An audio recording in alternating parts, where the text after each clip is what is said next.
Hello friends, मैं हूं हीरा लाल और HL टीचिंग सेंटर में आप सबों का स्वागत है। तो चलिए आज हम बात करेंगे यूरोप महाद्वीप। आज बात करेंगे यूरोप महाद्वीप, जहां से कॉम्पिटिटिव एग्ज़ाम्स में अनेकों क्वेश्चंस पूछे जाते हैं। तो चलिए हम चलते हैं टॉपिक पे विदाउट समय बिताए हुए। तो चलिए बात करते हैं यूरोप महाद्वीप। यूरोप महाद्वीप जो है पृथ्वी पर स्थित 7 महाद्वीपों में एक महाद्वीप है। पृथ्वी पर जो है कुल 7 महाद्वीप स्थित है, उसमें यूरोप महाद्वीप जो है उसमें यूरोप महाद्वीप भी अवस्थित है। यूरोप एशिया से पूरी तरह जुड़ा हुआ है। यूरोप महाद्वीप जो है एशिया से पूरी तरह सटा हुआ है। यूरोप और एशिया वस्तुतः यूरेशियन के खंड हैं। यूरोप और एशिया जो है यूरेशियन का एक खंड है, यानी टुकड़ा है। और यूरोप में यूरेशिया का सबसे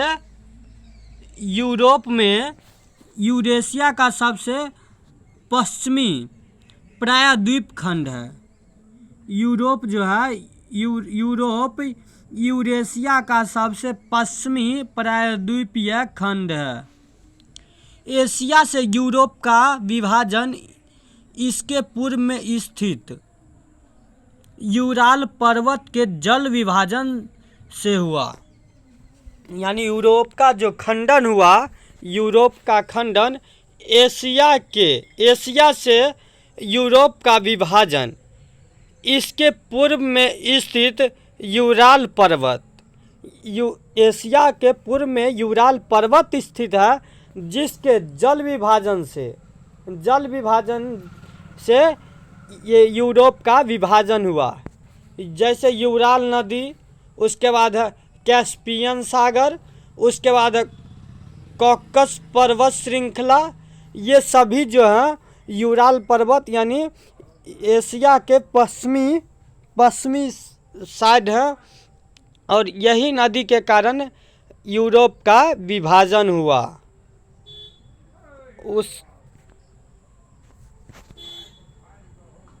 उसके बाद है हमारा दक्षिणी पश्चिमी में स्थित काले सागर।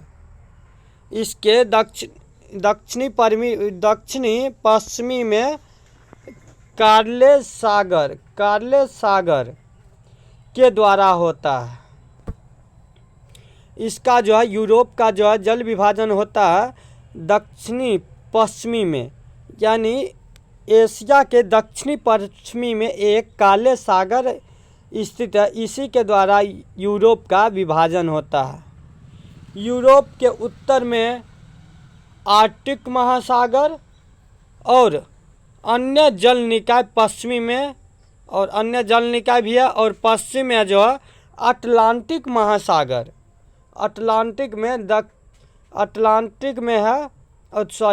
पश्चिम में अटलांटिक महासागर और दक्षिण में है भूमध्य सागर, और दक्षिणी पूर्व में काला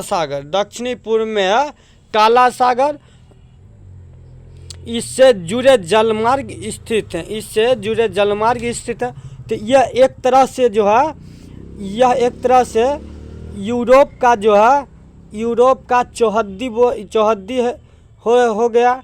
जैसे उत्तर में हो गया आर्कटिक महासागर, पश्चिम में हो गया अटलांटिक महासागर, दक्षिणी में हो गया भूमध्य सागर, और दक्षिणी पूर्व में हो गया काला सागर। ये सभी जो इनके चारों तरफ मौजूद है। उसके बाद आगे हो जाएगा बावजूद इससे जुड़े जलमार्ग स्थित हैं। इस सब के बावजूद यूरोप की सीमाएं बहुत हद तक काल्पनिक है। ये सभी के बावजूद भी यूरोप की सीमाएं बहुत हद तक काल्पनिक है और इसे एक महाद्वीप की संज्ञा देना भौगोलिक आधार पर कम और भौगोलिक आधार पर कम, सांस्कृतिक और ऐतिहासिक आधार पर अधिक है। यानी इसको जो महाद्वीप का जो संज्ञा दिया गया, महाद्वीप का जो दर्जा दिया गया, भौगोलिक आधार से कम और सांस्कृतिक और ऐतिहासिक आधार से अधिक इसको, यानी यूरोप का जो है महाद्वीप का दर्जा जो दिया गया है, महाद्वीप का संज्ञा जो दिया गया है, खासकर सांस्कृतिक और ऐतिहासिक आधार पर दिया गया है। उसके बाद है ब्रिटेन, आयरलैंड और आइसलैंड जैसे देश एक महाद्वीप है। ये सभी जो है एक महाद्वीप है। महाद्वीप है और महाद्वीप होते हुए भी एशिया का हिस्सा है। ब्रिटेन हो गया, आयरलैंड हो गया, आइसलैंड हो गया, ये सभी खुद एक द्वीप है और एक द्वीप होते हुए भी यह यूरोप महाद्वीप का हिस्सा है। पर ग्रीनलैंड उत्तरी अमेरिका का हिस्सा है और रूस जो है सांस्कृतिक दृष्टिकोण से यूरोप में माना जाता है। रूस को कहाँ माना जाता है? रूस को सांस्कृतिक दृष्टिकोण से यूरोप में माना जाता है। उसके बाद है, हालांकि इसका सारा साइबेरियाई इलाका एशिया का हिस्सा है। रूस का सारा साइबेरियाई हिस्सा जो है, इलाका जो है एशिया का है। आज ज़्यादातर यूरोपीय देशों के लोग दुनिया के सबसे ऊंचे जीवन स्तर का आनंद लेते हैं और आज जो है ज़्यादातर अधिकांशतः यूरोपीय लोग जो है दुनिया के सबसे ऊंचे जीवन स्तर, यानी दुनिया के सबसे ऊंचे जीवन स्तर, दुनिया के सबसे अधिक आनंद में रहता है, खुशी में रहता है। तो उसके बाद है, चलिए इसका क्षेत्रफल के बारे में जानते हैं। कितना वर्ग किलोमीटर क्षेत्रफल में, इसका जनसंख्या क्या है, इसके पूरे डिटेल्स अब जानते हैं, तो इसका क्षेत्रफल जो है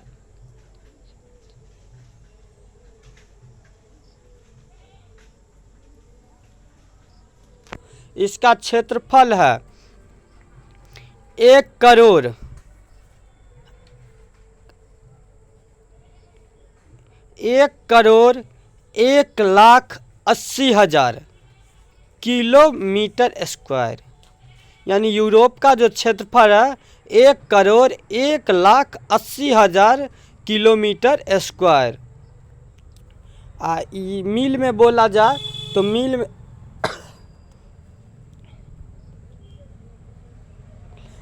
में हो जाएगा 39,30,000। इसका हो जाएगा मील में 39,30,000 वर्ग मील हो जाएगा। और जनसंख्या घनत्व, इसका जनसंख्या घनत्व जो है 70 वर्ग किमी या 181 वर्ग मील। उसके बाद हो जाए इसका राष्ट्रीयता जो है यूरोपियन, इसका राष्ट्रीय यूरोपियन हो जाएगा। देश, इससे कुल 50 देश जुड़े हुए हैं। यूरोप में कुल 50 देश मौजूद है। यूरोप एक महाद्वीप है, इसमें कुल 50 देश स्थित हैं। और इसके भाषाओं की सूची और समय क्षेत्रफल हो जाएगा UTC 2 UTC+5। इंटरनेट DLD हो जाएगा EU यूरोपियन यूनियन उसके बाद हो जाएगा बड़े नगर शहरों की सूची। उसके बाद है बड़े नगर और शहरों की सूची। और जानते हैं यूरोप पृष्ठ क्षेत्रफल के आधार पर विश्व का दूसरा सबसे छोटा महाद्वीप है। यूरोप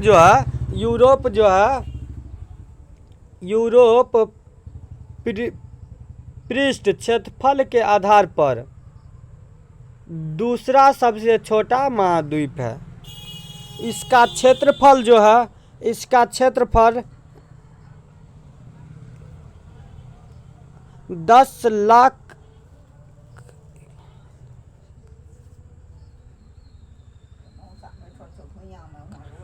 इसका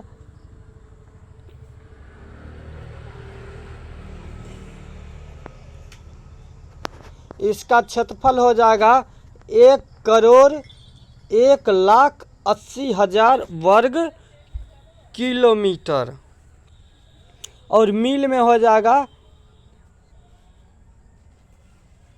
39,30,000 वर्ग मील। मील में बोले तो इसको 39,30,000 वर्ग मील है, जो पृथ्वी की सतह पर 2% और इसके भूमि क्षेत्र का लगभग 6.8% है। यह जो है पृथ्वी पर 2% और इसके भूमि क्षेत्र का लगभग 6.8% है। यूरोप के 50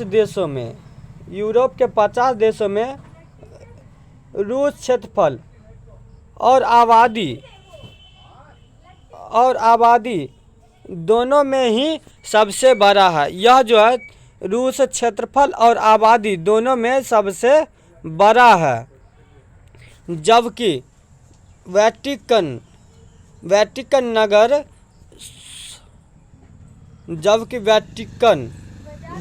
नगर सबसे छोटा देश है। वेटिकन नगर जो है सबसे छोटा देश है। जनसंख्या के हिसाब से यूरोप, एशिया और अफ्रीका जनसंख्या के हिसाब से यूरोप, एशिया और अफ्रीका के बाद तीसरा सबसे अधिक आबादी वाला महाद्वीप है। वेटिकन नगर सबसे छोटा देश है। जनसंख्या के हिसाब से जो यूरोप, एशिया और अफ्रीका के बाद तीसरा सबसे अधिक आबादी वाला है। 73.1 करोड़ की जनसंख्या के साथ वेटिकन में जो है 73.1 करोड़ जनसंख्या है के साथ यह विश्व की जनसंख्या में लगभग 11% योगदान देता है। ये जो है वेटिकन का जनसंख्या वेटिकन नगर का यह कुल जनसंख्या का 11% है। जैसे कुल 100% हो गया तो 100% में 11% जो है 11% जनसंख्या जो है वेटिकन नगर में स्थित है।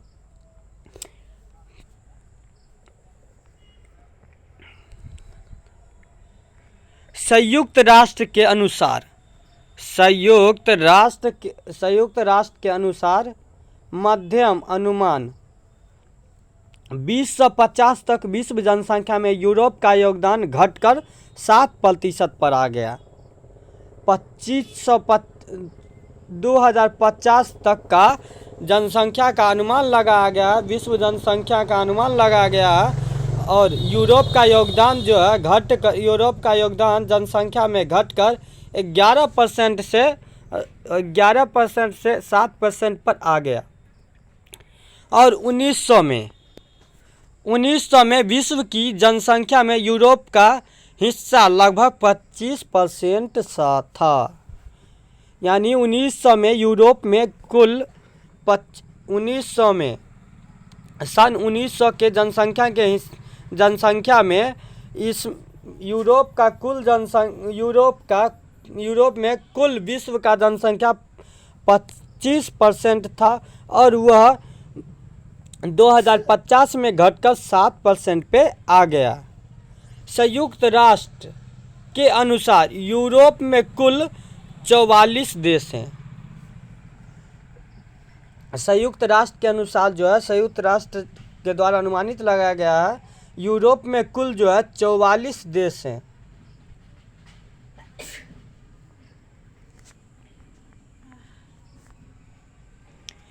पुरातन काल में, किस काल में? तो पुरातन काल में विशेष रूप से यूनान पश्चिमी संस्कृति का जन्म स्थान है।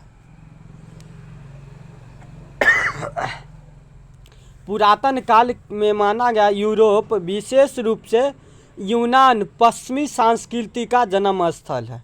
यूरोप क्या है? तो यूरोप जो है यूनान पश्चिमी सांस्कृतिक का जन्म स्थल माना जाता है। उसके बाद है मध्यकाल में इसी ने ईसाइयत का पोषण किया है। यही यूरोप मध्यकाल में ईसाइयत का पोषण किया है, ईसाइयत का लालन पालन किया है। उसके बाद यूरोप ने 16वीं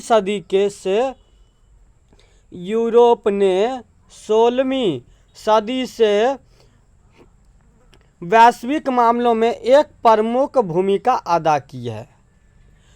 यूरोप 16वीं सदी से वैश्विक मामलों में एक प्रमुख भूमिका अदा किया है।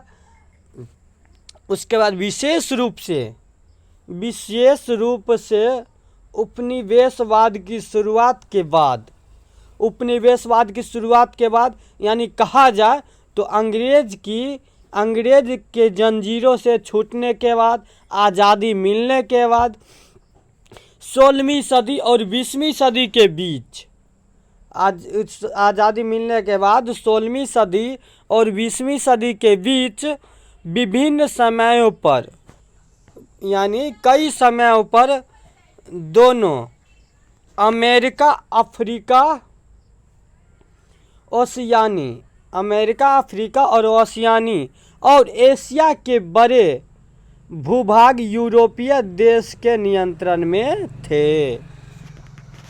अमेरिका, अफ्रीका, ओशियानी और एशिया के बड़े भूभाग यूरोपीय देशों के नियंत्रण में थे।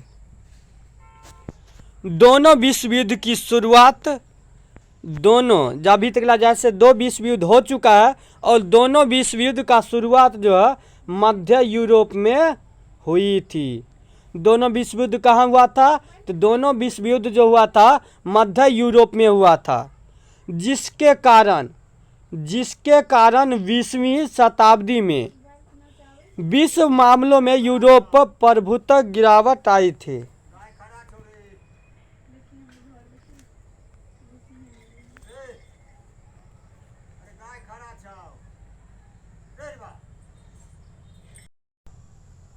दोनों विश्व युद्ध, प्रथम विश्व युद्ध और द्वितीय विश्व युद्ध, दोनों विश्व युद्ध जो हुआ था, दोनों विश्व युद्ध मध्य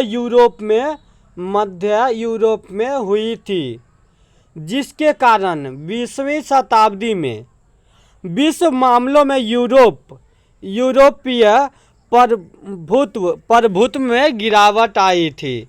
यानी युद्ध जो हुआ, दोनों विश्व युद्ध जो हुआ मध्य यूरोप में, जिसके कारण यूरोप में काफ़ी नुकसान हुआ, काफ़ी सामान क्षतिग्रस्त हुआ, जिसके कारण वहाँ हर एक मामला में आर्थिक मामला हो गया और हर एक मामला में गिरावट आ गई।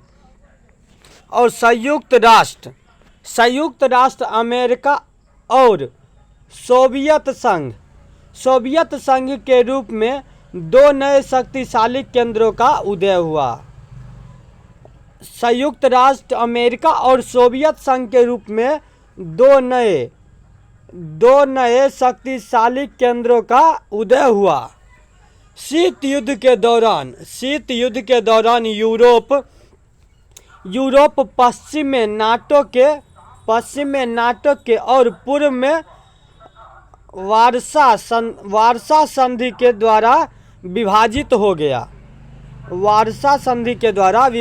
गया। शीत युद्ध के दौरान यूरोप पश्चिम में नाटो नाटो के द्वारा और पूर्व में वार्सा संधि के द्वारा विभाजित हो गया, यानी बट गया। यूरोपीय एकीकरण के प्रयासों से पश्चिमी यूरोप में यूरोपियन परिषद और यूरोपीय संघ का गठन हुआ। यानी यूरोप में एकीकरण के प्रयासों से पश्चिमी यूरोप में यूरोपीय परिषद और यूरोपीय संघ का गठन हुआ।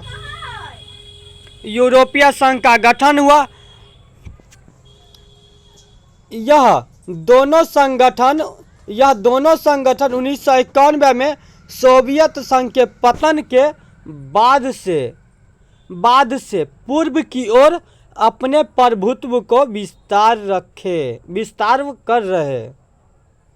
यह क्या हुआ? 1991 में सोवियत संघ के पतन के बाद से पूर्व की ओर अपने प्रभुत्व को विस्तार कर रहा।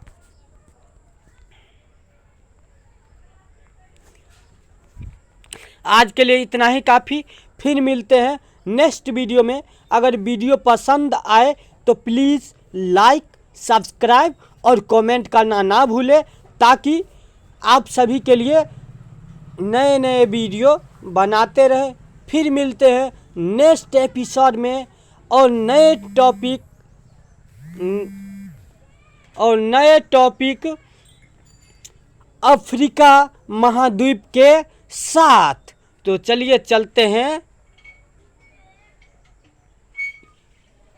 बाय। फिर मिलेंगे नेक्स्ट एपिसोड में।